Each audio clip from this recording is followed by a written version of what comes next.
Včelári, toto je skoro správna odpoveď na včerajšiu súťažnú otázku. Ale niečo tu ešte chýba. A to takéto malé rámiky, teda vyskladáte si aj do béčkového rámika a dostanete rámik na produkciu plastikového medu, čo bola aj správna odpoveď na včerajšiu súťažnú otázku. V našej ponuke nájdete rôzne sady na produkciu plastikového medu, ktoré pasujú do všetkých typov rámikov.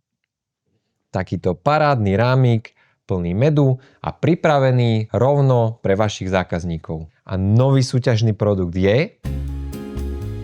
A ten, kto ho zajtra uhádne, získa nielen darčekovú poukážku, ale aj takéto parádne tričko so včelárskym motívom. A výhercom sa teda stáva pán Marian K. Ramik na tvorbu plastikového medu. Sme strašne zvedaví, kto z vás dostane parádny vianočný darček v podobe medometu v hodnote 530 eur.